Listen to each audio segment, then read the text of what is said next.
बरतानवी खबर agency Reuters ने लिखा कि अमेरिका की एलीट फोर्सेस समेत फौज की डेल्टा फोर्स ने सदर मडूरो के इंतहाई महफूज घर का हूबहू रेप्लिका तैयार किया और इसके घर में दाखिल होने की बार बार प्रैक्टिस की। जराये ने रॉयटर्स को यह भी बताया है कि पिछले साल अगस्त से ही CIA की एक मुख्तसर टीम वेनेजुएला में मौजूद थी, जिसने मडूरो की रोजमर्रा जिंदगी के बारे में मालूमात दी, जबकि सदर मडूरो की इंतहाई करीब CIA का एक मुखबर भी लगाया गया था जो सदर मडूरो की नकलो हरकत पर नजर रखता था और कार्रवाई के वक्त उनकी दुरुस्त जगह की निशानदेही करने के लिए तैयार था।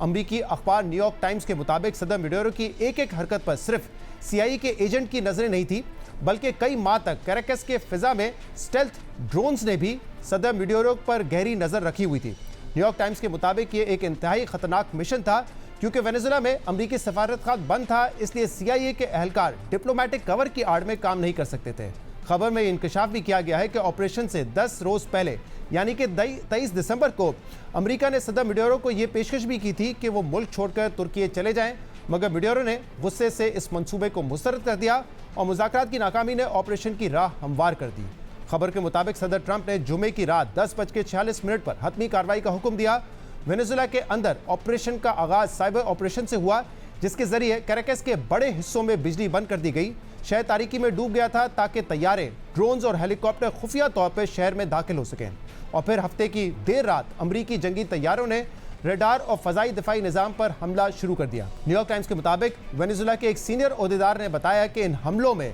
वेनेजुएला के कम से कम 40 अफराद हलाक हुए, जिनमें फौजी एहलकार और आम शहरी भी शामिल हैं, जबकि ऑपरेशन में एक अमरीकी हेलीकॉप्टर को निशाना बनाया गया और तकरीबन 6 अमरीकी फौजी जख्मी हुए। खबर के मुताबिक जमीन पर उतरते ही डेल्टा फोर्स ने इमारत के अंदर तेजी से कार्रवाई करते हुए मडूरो को तलाश किया और सदर ट्रंप ये पूरा ऑपरेशन 2000 किलोमीटर दूर बराह रास्त अपनी टीवी स्क्रीन पर देख रहे थे। खबर के मुताबिक अमरीकी ओहदेदार ने बताया कि कंपाउंड का दरवाजा तबाह करने के बाद फोर्सेस को सदर मडूरो के कमरे तक पहुंचने में सिर्फ 3 मिनट लगे और अमरीकी फोर्सेस को देखते ही सदर मडूरो और उनकी एहलिया ने सेफ रूम में छुपने की कोशिश की, मगर अमरीकी फोर्सेस ने उन्हें पकड़ लिया। सदर मडूरो और उनकी एहलिया को पकड़ने के बाद डेल्टा फोर्सेस ने दोनों को हेलीकॉप्टर्स में सवार किया और कुछ ही देर में कैरेबियन सी में मौजूद अमरीकी बहरी जंगी जहाज में मुंतकिल कर दिया गया, जिसके बाद दोनों को ग्वांतानामो बे मुंतकिल किया गया, जहां से FBI का सरकारी तैयारा उन्हें न्यूयॉर्क के एक फौजी कंट्रोल्ड एयरपोर्ट पर ले आया।